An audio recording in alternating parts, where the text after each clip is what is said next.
सभी का बहुत बहुत स्वागत है। मेरा नाम रुबिका लियाकत है और भारत 24 पर आप देख रहे हैं दहाड़। आज बात होनी है बिहार की। दहाड़ में बात बिहार की इसलिए क्योंकि महाराष्ट्र जैसा कुछ खेला बिहार में भी होता हुआ नजर आ रहा है।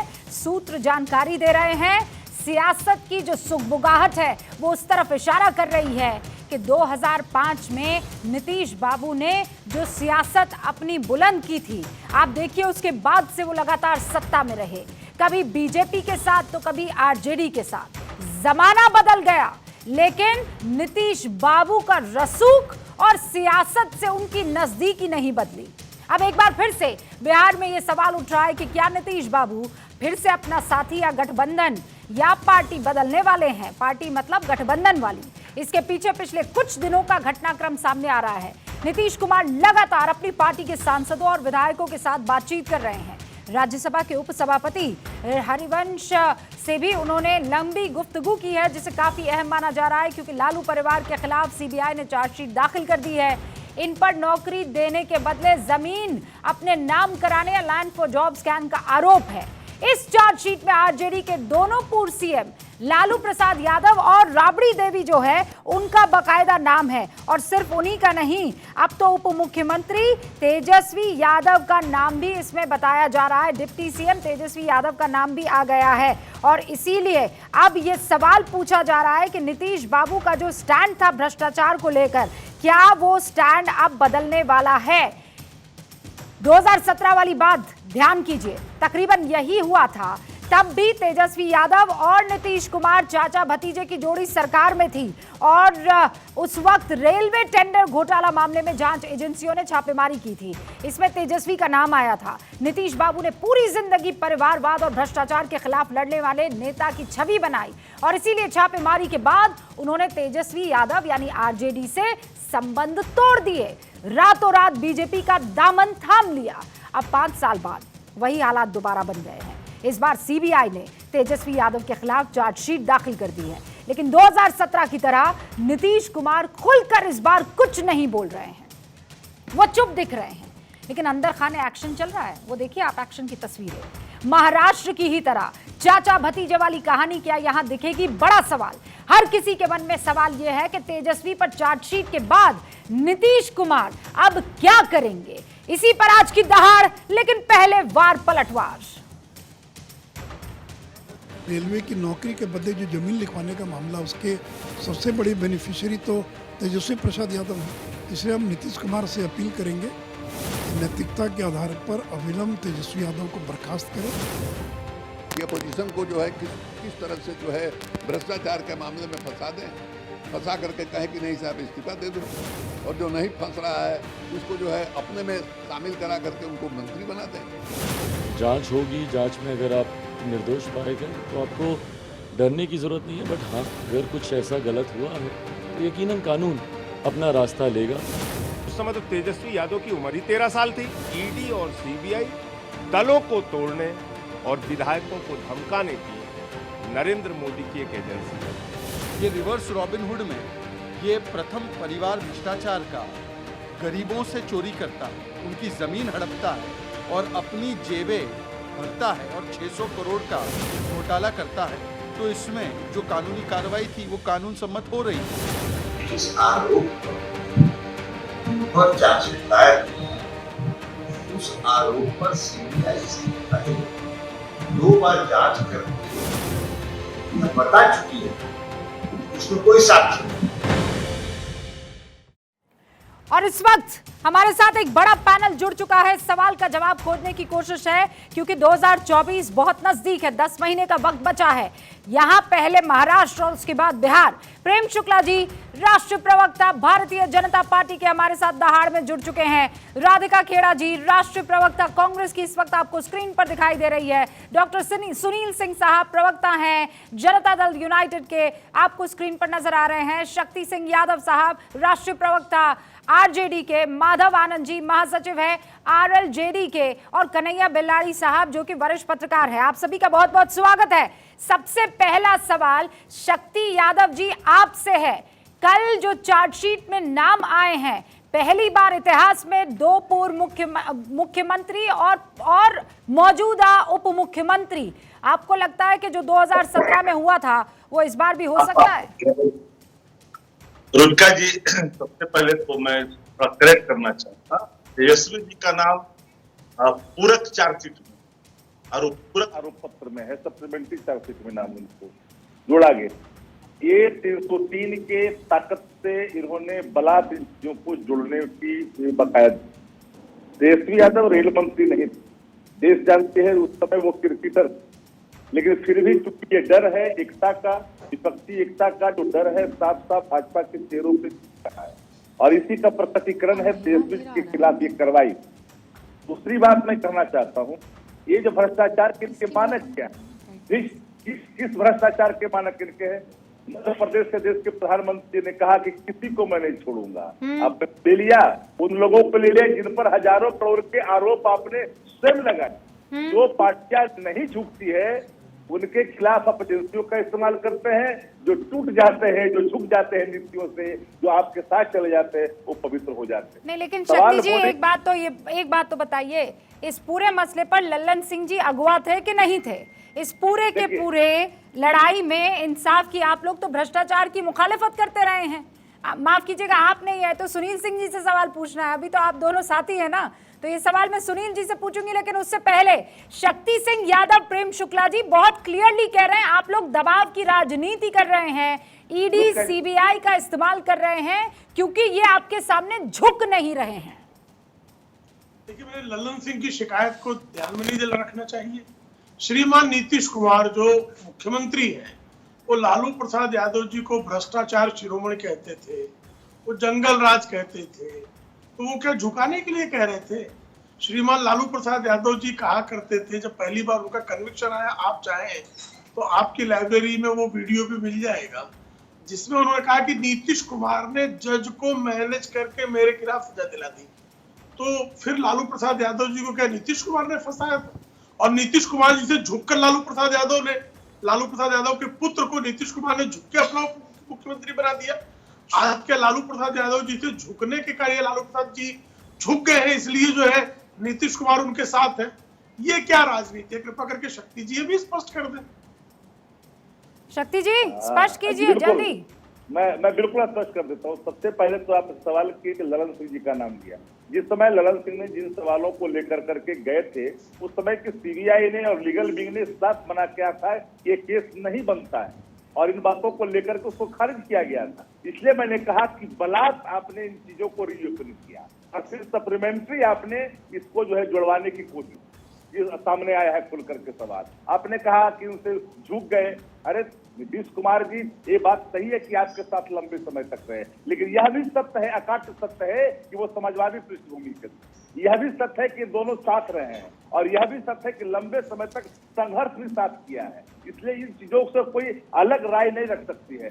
पर इस मामले में, भ्रष्टाचार के मामले में भी संघर्ष साथ रहेगा, आप ये कह रहे हैं? किस टाइप का भ्रष्टाचार? जब सारे भ्रष्टाचारी आपके साथ चले जाते सदाचारी, जो आप तथा कथित भ्रष्टाचार के आरोप लगाते हैं। प्रेम शुक्ला जी बड़ी अदब के साथ एक अच्छे इंसान है। मैं जानना चाहता हूँ, पूरे दुनिया में नहीं, पूरे देश में एक ही पार्टी है जिसके राष्ट्रीय अध्यक्ष को पैसा लेते हुए दुनिया ने देखा, वो बंगारू लक्ष्मण थे। और किसी पॉलिटिकल पार्टी के राष्ट्रीय अध्यक्ष को पैसा लेते किसी ने नहीं देखा। ठीक है, करप्शन के चार्ज लगे, वो न्यायालय ने निर्णय दिया, वो एक अलग विषय है, हमने कभी उसको नकारा नहीं। हाँ, हमने ये जरूर कहा कि अगर इन्वेस्टिगेशन को प्रभावित की जाएगी अलग तरीके से तो सवाल खड़े होंगे। और आपके तो 3 यार हैं।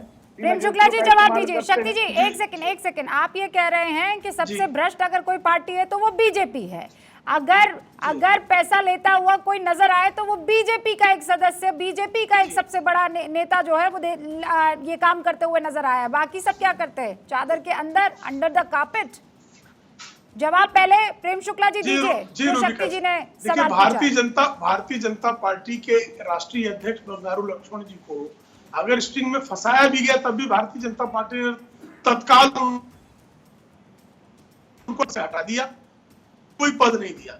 लेकिन शक्ति जी, आपके राष्ट्रीय अध्यक्ष तो 4 मामलों में सजा याफ्ता होने के बाद भी राष्ट्रीय अध्यक्ष आप हटाने की मांग कर सकते हैं क्या? आप अगर नैतिकता और भ्रष्टाचार पर चर्चा कर रहे हैं तो भारतीय जनता पार्टी ने तो बंगारू लक्ष्मण जी को तत्काल पद से मुक्त कर दिया लेकिन और कभी उनको किसी प्रकार का पद नहीं दिया। और शक्ति जी, आप मेरी बात तो सुनिए, आप ये बंगारू लक्ष्मण पर मैं जिक्र नहीं कर रही हूँ, मैं तो अभी ये समझना चाह रही हूँ कि आगे बिहार में क्या होता हुआ नजर आ रहा है। सुनील जी, क्या हो रहा है बिहार में, ये बताइए ना। नीतीश बाबू आप लोगों से इतनी काहे मीटिंग कर रहे हैं?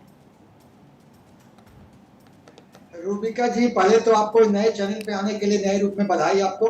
शुक्रिया सर। पहले भी एक प्रखर और एक पहले भी प्रखर थी और तेज तर्रार थी, आगे भी वैसे ही रहिएगा। शुक्रिया। और जहाँ तक बिहार की चिंता करना है रूबिका जी, बिहार की चिंता छोड़ दूं। भाजपा का कोई भी एन केन प्रकारेण कोई भी इनका हथकंडा यहाँ काम नहीं आने वाला।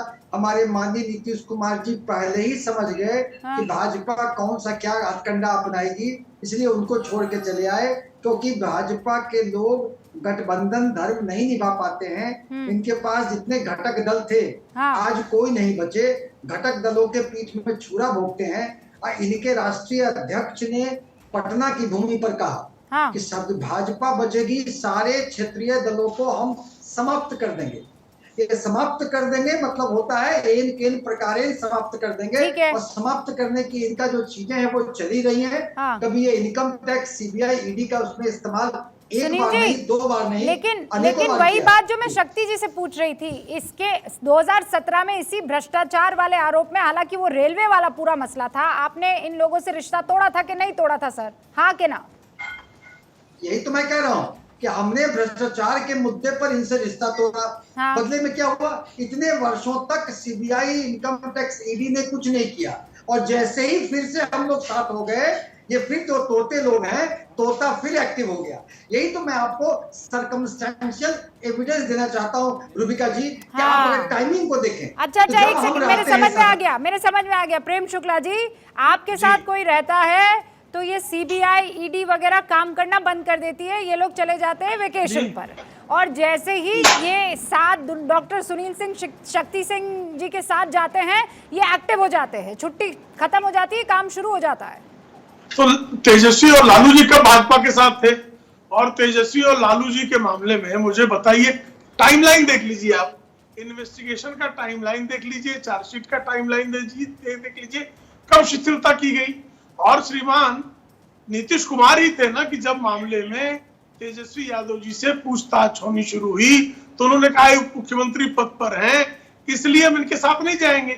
अब चार्जशीट होने के बाद कह रहे नहीं हम इनको छोड़ेंगे नहीं। तो भाई ये दोहरा मानदंड किसका है?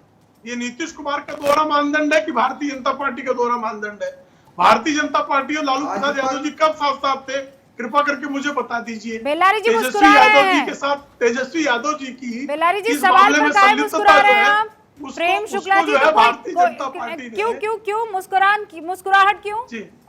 अरे मुस्कुरा इसलिए रहा हूँ कि दोहरा चरित्र किसका नहीं है। 27 तारीख को प्रधानमंत्री ने एनसीपी को क्या कहा, नेशनलिस्ट करप्ट पार्टी। पूरा नेशनलिस्ट करप्ट पार्टी जब कहाँ है आप देखिए नहीं, आधा निकलते तो उधर चला गया। दोहरा चरित्र चार्जशीट से क्या होता है? अरे जब भूषण शरण सिंह पर चार्जशीट हुआ है 15 जून को, क्या हुआ? वो इस्तीफा दे दिए, क्या किए कि गिरफ्तार किया गया, क्या है इस्तीफा? नीतीश कुमार भी पॉलिटिशियन है और महाराष्ट्र में जो कुछ हुआ है बिहार में होगा। अरे बगल के गांव तैयारी यहाँ चल रही है, कैसे होगा? अगर बगल के शहर में चोरी डकैती हो जाता है तो अपना संस्कार में मजबूत नहीं करता है जी। मजबूत करेंगे हम लोग, सुरक्षा बल बनाएंगे कि चोर रहा है जो अपने लगे हुए हैं बेचारे, जानते हैं कि उधर से दगरते यही लोग आएंगे। ये 2024 के लिए आपका अलग तरीके का गठजोड़ चल रहा है। प्रेम शुक्ला जी जवाब दे, उससे पहले राधिका खेड़ा भी हमारे साथ बनी हुई है। राधिका जी, महाराष्ट्र में एनसीपी टुकड़े टुकड़े, शिवसेना टुकड़े टुकड़े, अब बिहार में भी गठबंधन टुकड़े टुकड़े, इस तरीके के आसार दिख रहे हैं। हालांकि सुनील जी, शक्ति जी, बेल्लारी जी ये सब ये इशारा कर रहे हैं कि इस बार ये दबाव चलेगा नहीं। तो दबाव नहीं चलेगा, लेकिन गठबंधन का साथ चलेगा, विपक्ष का साथ चलेगा, वो मजबूती वाला। आपको याद होगा रूबिका जी, एक बड़ी आजकल बहुत वायरल का लाइन चल रही है मोदी जी की। वो कहते थे, अभी कुछ दिन पहले उन्होंने कहा वो घोटाले की गारंटी है, मेरी घोटालेबाजों पर कार्रवाई की गारंटी है। ऐसी गारंटी ली कार्रवाई की कि उन सबको अपने यहाँ ले आए। पता नहीं कैसी वॉशिंग मशीन और कैसा स्टेन रिमूवर डिटर्जेंट है इनके पास कि जिन लोगों पे इनके बड़े बड़े नेता, मुझे तो बहुत तरस आ रहा है किरीट सोमैया पे, तब से जो इतनी लड़ाई लड़ रहे थे, एक आदमी जिसको कहते थे कि 1500 करोड़ हसन मुशर्रफ ने स्कैम किया है, और कुछ घंटे पहले तक लड़ाई लड़ रहे थे और उसको एक्सपोज कर रहे थे, और उसको अब इन्होंने मंत्री बना लिया है। पता नहीं ऐसा क्या स्टेन रिमूवर है, जरा मोदी जी का पता करके बताइएगा, हम भी अपने कपड़ों पे वो इस्तेमाल करना शुरू करें जब कोई दाग लग जाता है हल्दी का या किसी का। जब इतने बड़े बड़े स्कैम धुल जाते हैं तो हल्दी का दाग बहुत छोटा सा होगा। और दूसरी बात, 40% कमीशन की बात आपको याद है ना, जिसकी वजह से इनकी कर्नाटक की सरकार गिरी है, जो 40% कमीशन खोरी पे सरकार चलाते आए। हाँ? इतने बड़े बड़े भ्रष्टाचारी, क्यों ईडी सीबीआई सिर्फ ऑपोजिशन जो इनके काबू में नहीं आती, जो इनका फ्रॉड, जो इनका असलियत पूरे देश के सामने लेकर आती है, उन्हीं के घर पे ईडी सीबीआई और चार्जशीट जाती है। क्या हुआ शिवराज मामा के यहाँ? वहां पे व्यापक घोटाला हुआ, कोई नहीं। हेमंतो बिस्व शर्मा जब तक हमारी पार्टी में थे तो इतने बड़े बड़े स्कैम अक्यूज थे और उनसे बड़ा भ्रष्टाचारी कोई नहीं था। वाटर स्कैम और लुई, वो क्या नाम था स्कैम का, कितने बड़े बड़े घोटाले थे गुवाहाटी के, अब वो बिल्कुल पाक साफ हो गए। छत्तीसगढ़ के रमन सिंह, उनके बेटे, और उन्होंने तो पनामा में सारा के सारा छत्तीसगढ़ वासियों का पैसा ले जाके रख दिया। वादा किया था मोदी जी ने कि काला धन बाहर से आएगा और हर मिडिल क्लास के अकाउंट में 15 लाख आएंगे। छत्तीसगढ़ का ही पैसा राधिका जी बता रही है वो कौन सा वॉशिंग पाउडर है, वो कौन सी नदी है, वो मैं गंगा जी का नाम नहीं लूंगी इसलिए क्योंकि वो आस्था है, लेकिन वो कौन सी नदी है कि जिसमें बाकी सारे विपक्षी नेता जब आपके पास आते हैं तो पाप धुल जाते हैं, दाग धुल जाते हैं? जी जी जी, नहीं मैं ये नहीं जानना जरी समझ नहीं, इनके पास कौन सा ऐसा कीचड़ है कि जब इनके पास वो रहता है तो वो पवित्र होता है। हेमंता बिस्व शर्मा इनके पास थे, पवित्र हो गए, भारतीय जनता पार्टी में आए तो अपवित्र हो गए, इनके साथ जो है दिलीप वलसे पाटिल थे तो पवित्र थे, यहाँ आगे पवित्र हो गए। छगन भुजबल को विक्टिम कहते थे, अब एक्यूज कह रहे हैं। अजीत पवार इनके समय पूजनीय थे, अब निंदनीय हो गए। इनके पास कौन सा है तो बता दें, और ये बता दें सारे भ्रष्टाचारियों की बात कर रही है तो श्रीमती सोनिया गांधी 420 केस में बेल पर है। कौन सोनिया गांधी को ले रहा है भाई? राहुल गांधी 420 केस में बेल पर है। प्रेम शुक्ला जी, राधिका जी, एक बड़ी खबर आ रही है, हम बिहार पर डिस्कशन कर रहे हैं। प्रेम शुक्ला जी, मेरे ख्याल से आप मुंबई में ही मौजूद है ना? खबर ये आ रही है कि शरद पवार मोहन भागवत से मुलाकात करने के लिए पहुंचे हैं। इस वक्त की ये बड़ी खबर है, हमें जानकारी मिल रही है एनसीपी में इस बड़ी फूट के बाद शरद पवार आरएसएस प्रमुख मोहन भागवत से मिलने के लिए पहुंचे हैं। ये यशवंतराव चव्हाण सेंटर में मुलाकात हुई है। शरद पवार मिले मोहन भागवत से, क्या बात हुई होगी, किस मसले पर मुलाकात हुई होगी, क्या शिकायत लगाई गई होगी, या फिर ये कोई रणनीति का बड़ा हिस्सा है? ये वो सवाल है जिसका जवाब या तो मोहन भागवत दे सकते हैं या शरद पवार दे सकते हैं। लेकिन शरद पवार के भतीजे अजीत पवार ने 2 दिन पहले यानी रविवार को जो किया वो आम आदमी के लिए ये एक बार फिर से हो सकता है कि पैरों तले जमीन खिसक गई। लेकिन शरद पवार ने कहा कि मैं भले ही एक टाइम खाना खाऊंगा लेकिन अपनी पार्टी को एक बार फिर से मजबूत करूंगा और हम उसी चुनाव चिन्ह के तले वोट जनता के पास मांगने के लिए जाएंगे। शरद पवार ने अपने बारे में ये क्लियर कर दिया है कि वो हार नहीं मानने वाले हैं और ऐसे सेंसिटिव मौके पर मुंबई के यशवंत राव कन्वेंशन सेंटर में मोहन भागवत से शरद पवार की मुलाकात किस ओर इशारा करती है, ये अपने आप में बड़ी खबर है। यशवंत राव चव्हाण सेंटर में ये मुलाकात हुई है और अब हम इंतजार कर रहे हैं कि इस मुलाकात में निकला क्या है, शिकायत हुई है या आगे की कोई रणनीति पर चर्चा हुई है।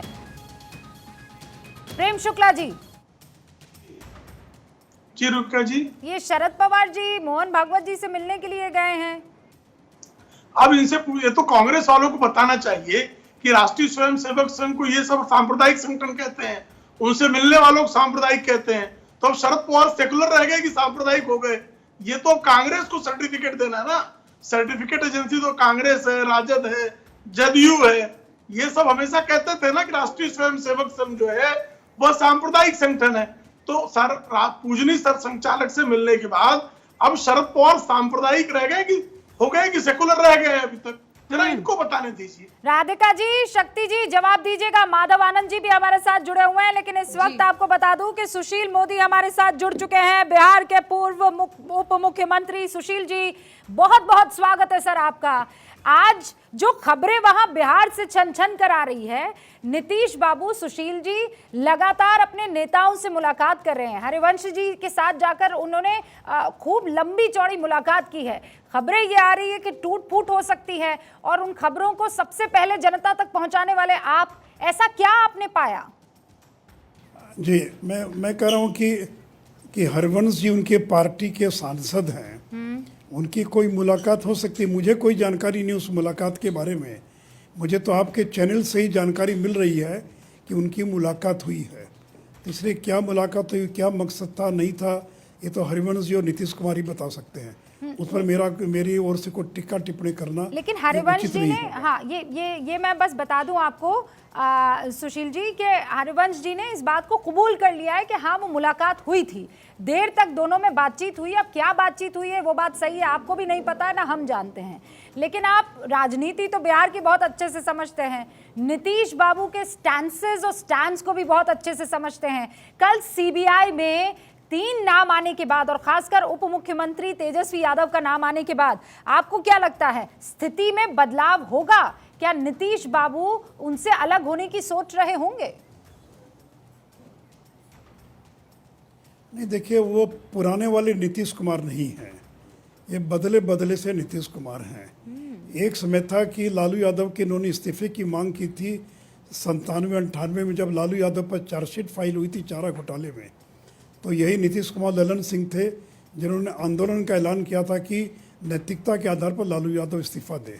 ये वही नीतीश कुमार है जिन्होंने 2017 में जब सीबीआई ने आरोप लगाया था, चार्जशीट नहीं, कल आरोप लगाया था तेजस्वी यादव पर, तो नीतीश जी ने कहा था कि आप बिंदुवार जवाब दीजिए, और जवाब नहीं दे पाए तेजस्वी यादव, तो उन्होंने गठबंधन तोड़ दिया था और बीजेपी से हाथ मिला लिया था। तो ये पुरानी बात है, ये वो नीतीश कुमार नहीं। अब तो इन्होंने भ्रष्टाचार से समझौता कर लिया। लालू यादव से दोस्ती का मतलब है भ्रष्टाचार से समझौता। और ये इन्हीं की पार्टी के ललन सिंह है राष्ट्रीय अध्यक्ष, जिन्होंने सारे दस्तावेज सीबीआई को उपलब्ध कराया। 2007 में कौन मिलने गया था मनमोहन सिंह से? शरद यादव साथ में थे, और मिलकर ज्ञापन दिया था तत्कालीन प्रधानमंत्री को कि लालू यादव रेल मंत्री रहते हुए रेलवे की नौकरी के बदले जमीन लिखवा रहे हैं। सारे दस्तावेज, सारे प्रमाण दिलाया, और आज वही लोग तेजस्वी यादव के पक्ष में खड़े हो गए। तो आप बदल सकते हैं, लेकिन हम बदलने वाले नहीं, हम तो वही खड़े हैं जहाँ पहले भी थे। तो अब तो उन्होंने समझौता कर लिया, और देखिए अब तो बीजेपी का दरवाजा हमेशा हमेशा के लिए नीतीश कुमार के लिए बंद हो चुका है। ये एक बड़ी खबर है, उनके पास कोई विकल्प नहीं है सुशील जी, लालू आप की कह गोद रहे में जाकर हैं बैठने के अलावा। इन केस अगर नीतीश बाबू आप लोगों के साथ आना चाहेंगे, वो एक बार फिर आप संग गठबंधन करना चाहेंगे, तो बीजेपी के दरवाजे उनके लिए बंद है? मैं बता रहा हूं कि अगर नाक भी रगड़ेंगे तो भी बीजेपी उनको स्वीकार नहीं करेगी। श्री अमित शाह जी ने 2 माह पूर्व वही पब्लिक मीटिंग में ऐलान कर दिया है, तो हमेशा हमेशा के लिए उनका दरवाज़ा बंद हो चुका है। उनको मालूम है कि वो बीजेपी के साथ जा नहीं सकते हैं, तो उनकी मजबूरी है तेजस्वी यादव का समर्थन करना, नहीं तो मुख्यमंत्री की गद्दी भी चली जाएंगी। तो नीतीश जी कहीं जाने वाले नहीं, वो रहेंगे राजद के साथ, जीना वहाँ मरना वहाँ। और आज न कल उनका विलय भी होगा, उनकी पार्टी का कोई भविष्य नहीं है। तो राष्ट्रीय जनता दल में आज न कल उसका विलय होना है। अब उपेंद्र कुशवाहा जी से पूछ लीजिए। और आखिर में कैसे नीतीश कुमार ने तेजस्वी यादव को अपना उत्तराधिकारी घोषित कर दिया? क्या एक दल का नेता दूसरे दल के नेता को अपना उत्तराधिकारी घोषित करता है? उत्तराधिकारी घोषित करने का मतलब ही है कि जदयू राजद का विलय, और 24 के बाद वो गद्दी सौंप देंगे, चूंकि 25 में वो मुख्यमंत्री के उम्मीदवार नहीं, दावेदार नहीं है। तो ये जो मुलाकातें हो रही है दल यू के अंदर कोई भी इसको स्वीकार करने सुशील जी, क्योंकि खबरें तो ये निकल के आ रही थी कि बीजेपी अपने बाकी साथियों को जो छूट गए हैं, जो बिछड़ गए हैं, एक बार फिर से प्रेशर टैक्टिक्स के जरिए लाने की कोशिश कर रही है। आप अभी जब कह रहे थे कि नाक भी रगड़ दे नीतीश बाबू, तो इस बार बीजेपी के साथ नहीं आएंगे। जब आप ये कह रहे थे तो मुझे देवेंद्र फडणवीस याद आ रहे थे, जो ये कह रहे थे कि एनसीपी के साथ नहीं जाएंगे, नहीं जाएंगे, नहीं जाएंगे। लेकिन आज की तारीख में वही अजीत पवार को शपथ ग्रहण के समारोह में गले लगाते हुए नजर आ रहे हैं। स्थिति तो बदलती है राजनीति में। नहीं बदलती है, लेकिन मैं बता दूं बिहार के बारे में, महाराष्ट्र में जो हुआ वो महाराष्ट्र की स्थिति है, उसकी तुलना बिहार से नहीं हो सकती है। और मैं अधिकृत रूप से और इस बात का मैं ऐलान कर रहा हूं, और यह ऐलान 2 माह पूर्व अमित शाह कर चुके हैं कि किसी भी हालत में नीतीश कुमार को हम स्वीकार नहीं करेंगे। तो कोई परिस्थिति आ जाए, अब हम बिहार में इतने ताकतवर हो चुके हैं कि 3 बाई इलेक्शन में 2 बाई इलेक्शन में उनको हरा चुके हैं, और तीसरे बाई इलेक्शन के अंदर 64,000 वोट लाए, तो हम 24 भी जीतेंगे और 25 भी जीतेंगे। अब हमको नीतीश कुमार की आवश्यकता नहीं है, वो तो बोझ बन चुके हैं, वो अब कोई एसेट नहीं है, वो किसी पार्टी को जिताने की अब उनकी स्थिति खत्म हो गई। वो पुरानी हैसियत थी नीतीश कुमार की, लेकिन वो एम्बिशन तो छोड़ दिया है ना सुशील जी, चढ़कर कुछ बन नीतीश बाबू सकते ने। हैं। अब तो उन्होंने उनका अब एम्बिशन है कि विपक्षी एकता किसी तरीके से मजबूत हो जाए और आपको 2024 में वो चैलेंज कर पाए। अब वो सीएम की रेस से बाहर निकलकर खुद को, हालांकि वो कह रहे हैं कि मैं पीएम की रेस में नहीं हूं, लेकिन विपक्षी एकता मजबूत करने के लिए तो निकल ही पड़े हैं। ठीक है, करें एकता भी। एकता में क्या हुआ, तो उस दिन तो अरविंद केजरीवाल ने पंचर कर दिया उसको, उस बैलून की हवा निकाल दिया। और अब अखिलेश यादव जो आए थे केसीआर से जाकर मिल रहे हैं, जिस केसीआर के बारे में कांग्रेस के राहुल गांधी ने कल ही कहा खम्मम में भाषण करते हुए कि हम ही ने उनको कहा कि उनको आने नहीं देंगे, अगर आएंगे तो कांग्रेस शामिल नहीं होगी। तो ये तो विपक्षी एकता का हाल है कि बंगाल के अंदर अधीर रंजन चौधरी को ममता बनर्जी कह रही हैं कि बीजेपी की बी टीम है। केरल के अंदर कांग्रेस और सीपीएम में पूरी मार फंसी हुई है। कांग्रेस के प्रदेश अध्यक्ष को गिरफ्तार कर लिया सीपीएम की सरकार ने। तो यही तो विपक्षी एकता है। तभी और इंतजार कीजिए, देखिए अभी वहाँ की बेंगलुरु की बैठक में और कितने दल शामिल नहीं होते हैं। तो विपक्षी एकता वगैरह ढकोसला है, एक मृग मरीचिका है, बैठकें होती रहेगी, लेकिन उसका कोई निष्कर्ष निकलने वाला नहीं है। सुशील बाबू, आप बड़ा कॉन्फिडेंट भी नजर आ रहे हैं उन विपक्षी पार्टियों की टूट को लेकर, लेकिन अब एक जो महत्वपूर्ण सवाल है विपक्ष की तरफ से, वो आपकी तरफ ऐसे कहकर दागा जा रहा है कि आप लोगों के सामने ये विपक्ष झुक नहीं पा रहा है, इसीलिए आप ईडी, सीबीआई और इनकम टैक्स का दबाव बना रहे हैं। उस तोते को जब जब आप लगता है कि ये लोग आपको निगल जाएंगे, इस्तेमाल करने लग जाते हैं आप। ऐसा कि ये लोग चाहते हैं कि ऐसा लोकतंत्र हो जहां भ्रष्टाचार करने की छूट हो, और नरेंद्र मोदी ने कसम खाई कि न खाऊंगा न खाने दूंगा। तो ये जो भ्रष्टाचार में आकंठ डूबे लोग हैं, इनका तो पूरा परिवार, लालू यादव का तो पूरा परिवार, अभी 5-6 लोग चार्जशीटेड हैं पूरे परिवार में। पूरे देश में शायद ही कोई परिवार होगा, राजनीतिक परिवार, जिसके 6 लोग चार्जशीटेड होंगे। और उसका जो मुखिया है, जो नरेंद्र मोदी को चुनौती दे रहा, जो एक सीट नहीं जिता पाया, आज लोकसभा में राजद का एक एमपी नहीं है। तो जिस पार्टी का एक एमपी नहीं, वो चुनौती दे रहे हैं नरेंद्र मोदी को। और जिस पार्टी का एक एमपी नहीं, और जो पार्टी का मुखिया स्वयं बीमार है, दौरा नहीं कर सकते, वो कह रहे हैं कि मैं फिट कर दूंगा। तो कर दें फिट, हम भी देख लेंगे। तो मैंने तो उदाहरण दिया ना, अभी 3 बाई इलेक्शन बिहार में हुआ ना, उसमें तो मांझी जी भी उनके साथ थे, उपेंद्र कुशवाहा भी साथ थे। तब तो हम लोगों ने 2 सीट पर हरा दिया और तीसरी सीट पर 64,000 वोट हम लोग लाए। तो सुशील बाबू, इसलिए लंबा चौड़ा बयान देने से, टीवी बाइट देने से चुनाव नहीं हो जाता है।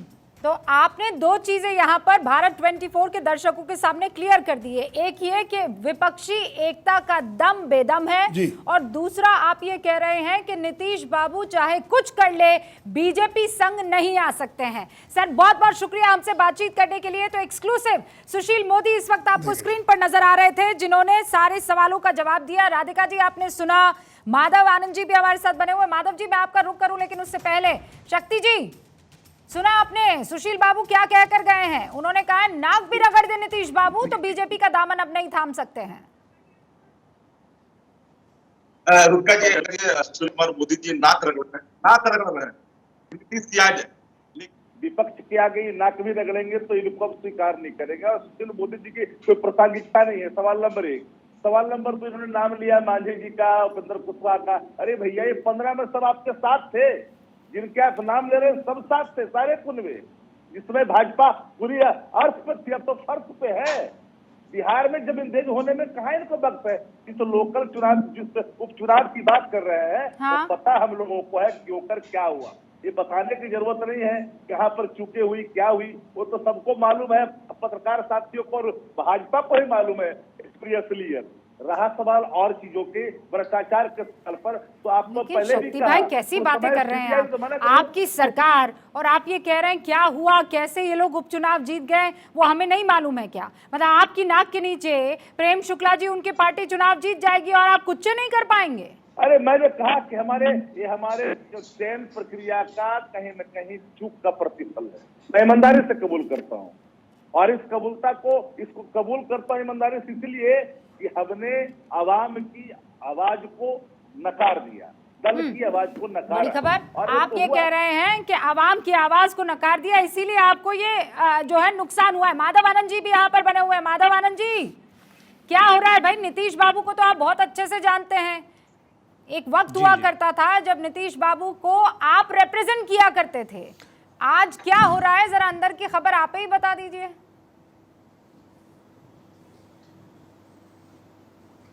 देखिए, आदरणीय नीतीश कुमार जी की जो स्थिति है वो तो हम सबको पता है, और जनता दल यूनाइटेड तो डूबती हुई नाव हो चुकी है, जहां जिस पे कोई सवारी नहीं करना चाह रहा है।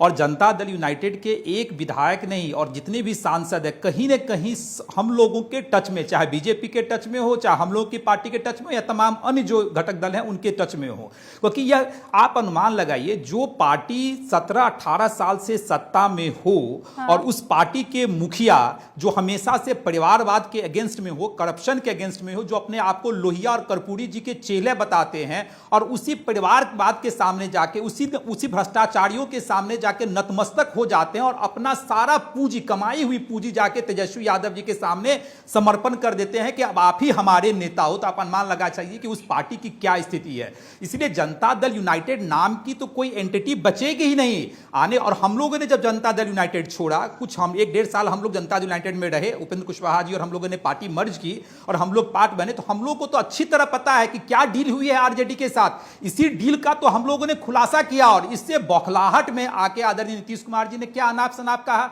यह तो डील पक्की है कि भाई आरजेडी और जेडीयू का विलय होना तय है। आदरणीय नीतीश कुमार जी तेजस्वी यादव को अपना नेता मान चुके हैं, करप्शन से समझौता कर चुके हैं। यही नीतीश कुमार जी, आप अनुमान लगाइए अपने पहले कार्यकाल में, दूसरे कार्यकाल में, तीसरे कार्यकाल में एक भी मंत्री पे तनिक भी दाग लगता था तो उनसे नैतिकता के आधार पर इस्तीफा लेते थे, पलट सकते उनसे हैं। इस्तीफा लेने का आप कह रहे हैं कि आरजेडी और जेडीयू में विलय हो सकता है। सिंह साहब, विलय हो रहा है क्या?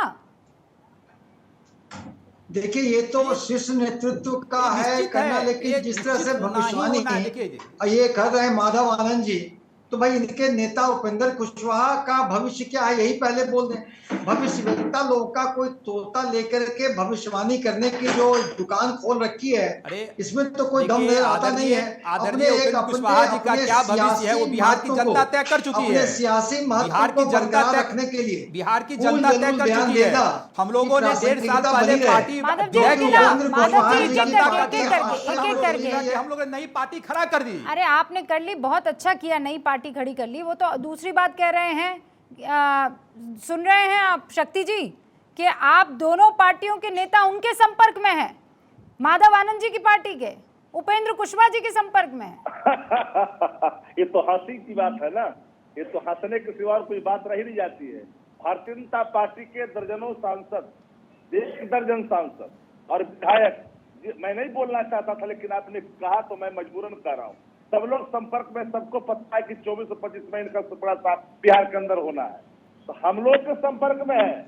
हम नाम नहीं खोलना चाहते हैं और मैं आपके स्क्रीन पर आज इस बात का ऐलान करता हूं कि आप देखिएगा आने वाले कल में इनके सांसदों की संख्या कितनी बचेगी देश बिहार के अंदर में, कितने बचेंगे विधायकों की संख्या। सब लोग लाइन लगा के पड़े हैं, सब अर्जी लगा रहे हैं। चले प्रेम शुक्ला जी कहाँ पड़े हैं चक्कर में? शक्ति यादव जी कह रहे हैं नहीं आ सकते टक्कर में।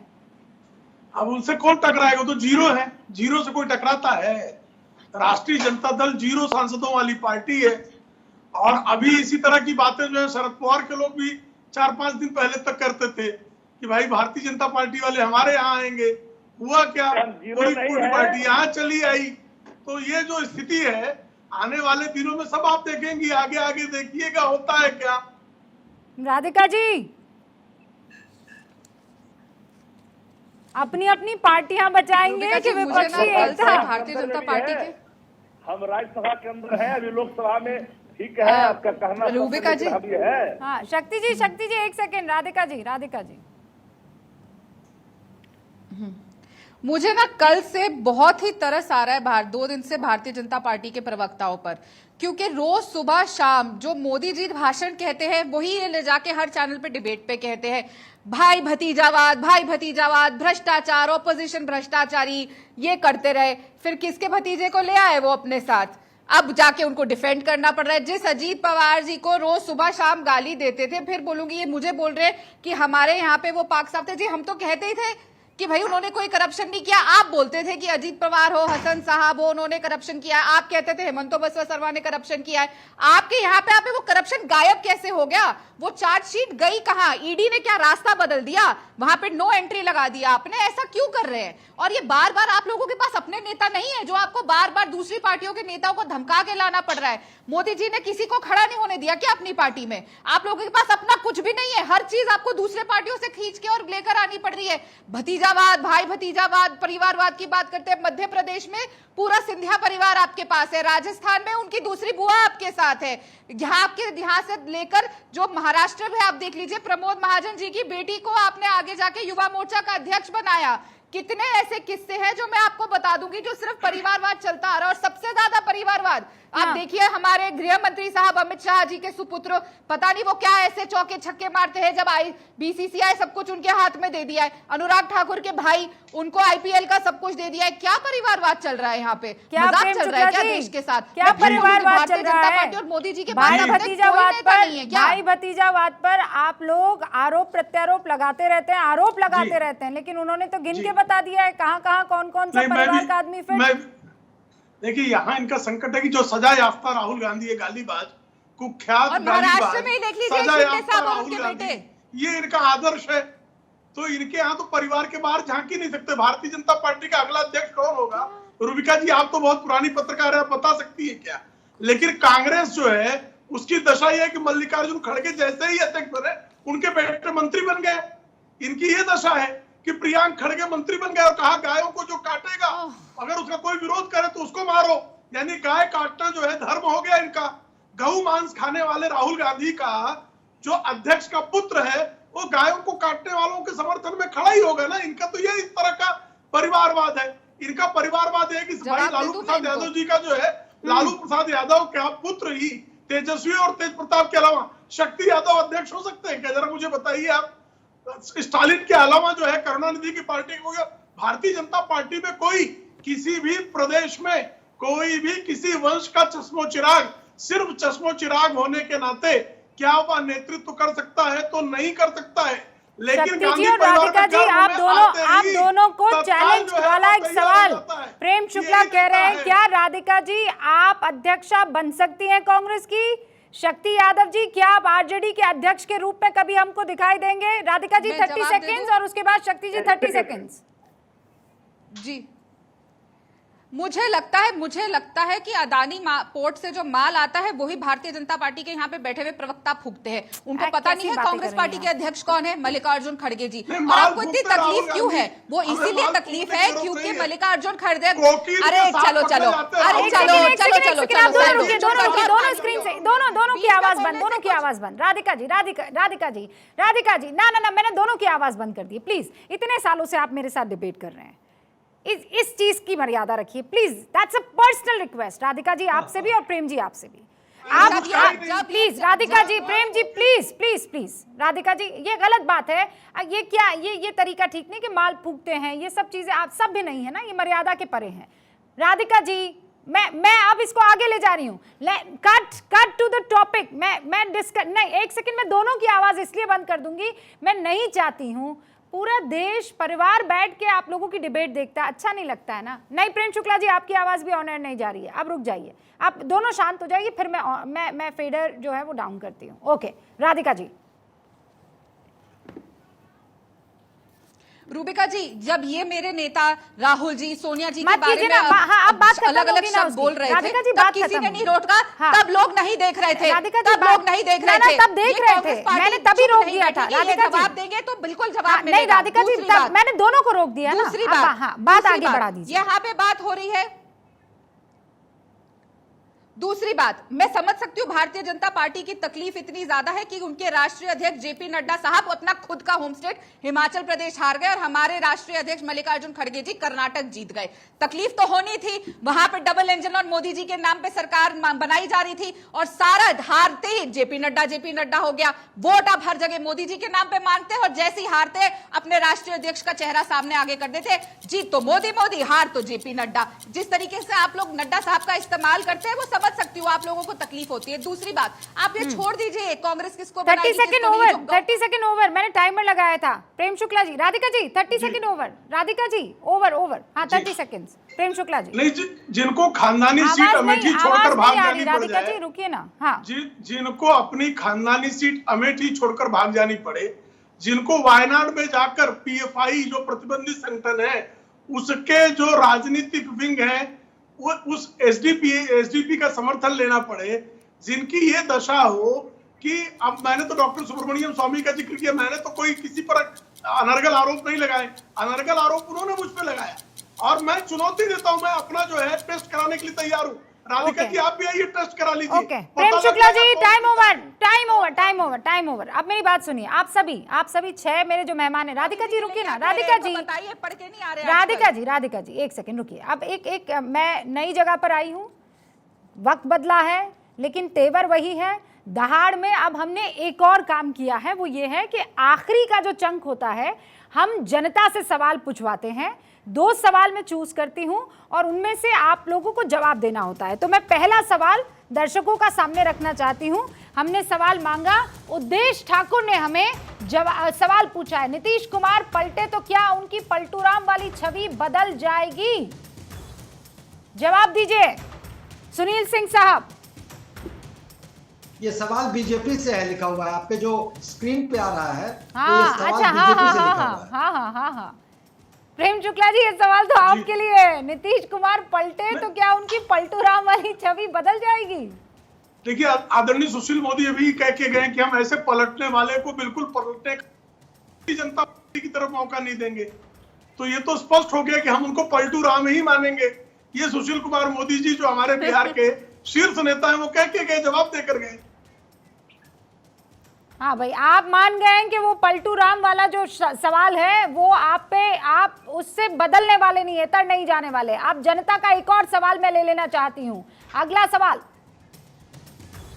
अमन शुक्ला ने बीजेपी से ही सवाल पूछा है। जरा वो सवाल, क्या बीजेपी 2024 चुनाव के लिए विपक्षी नेताओं को डरा रही है? प्रेम शुक्ला जी, अमन शुक्ला जी ने सवाल आपसे पूछा है, आप डरा रहे हैं? बिल्कुल नहीं डरा रहे, लेकिन भ्रष्टाचारियों को डर लगना चाहिए। भ्रष्टाचारियों को जिन्होंने जनता का पैसा लूटा है, श्रीमती सोनिया गांधी जैसी 420 की है, राहुल गांधी जैसे जो लोग बेल में हैं, उनको जेल का डर लगना ही चाहिए। यही तो इस संविधान की व्यवस्था है।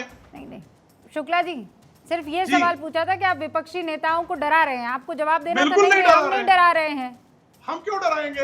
वो अपने कुकर्मों के कारण डर रहे हैं। फिर उसके बाद राधिका जी आप पर पर्सनल अटैक करेंगी, फिर उसके बाद मामला बहुत आगे चला जाएगा। 420 की केस नहीं है क्या? नहीं 420 के ही केस है, no doubt about it case है, लेकिन ये पूरा मामला जो है फिर तू में चला जाएगा। राधिका जी जवाब दीजिए। भ्रष्टाचारियों को डर लगना चाहिए, इसमें क्या प्रॉब्लम है? जी रूबिका जी, पहले तो ना मेरे को अब कोई फर्क नहीं पड़ रहा। प्रेम शुक्ला जी की हालत में समझ सकती हूँ, महाराष्ट्र की राजनीति करते हैं। परसों तक जिसको सुबह शाम पानी पी के गाली दे रहे थे और इससे ज्यादा अपशब्द बोल रहे थे, आज अरे छोड़ो प्रेम शुक्ला, बीच में मत बोलो। आपको कोई बीमारी है बकबक करने की क्या कि बीच में बोलोगे? रूबिका जी क्या हो गया है? इस आदमी को फेडर डाउन करिए। आप दोनों को क्या हो गया? मुझे ब्रेक लेना है, ऐसे नहीं, ये गलत बात। बीच में क्यों? भाई राजनीतिक लड़ाई चल सकती है ना, राजनीतिक लड़ाई लड़िए ना, ऐसे पर्सनल अटैक नहीं। ये कोई तरीका हो रहा है क्या? राधिका जी, प्रेम शुक्ला जी, प्लीज बीच में बार-बार ये बोलते हैं। जब मैं बोलती हूँ ये आदमी बोलता है और इसका फेडर डाउन नहीं किया जाता। नहीं, एक सेकंड, आप दोनों रुक जाइए। ये? क्या हो गया है आज आप दोनों को? आप दोनों रुक जाइए, मैं दोबारा आप दोनों को इनवाइट करूंगी। मुझे इजाजत दीजिए, हम लौट रहे हैं जल्दी। आप लोगों का बहुत बहुत शुक्रिया दहाड़ में हमारे साथ जुड़ने के लिए।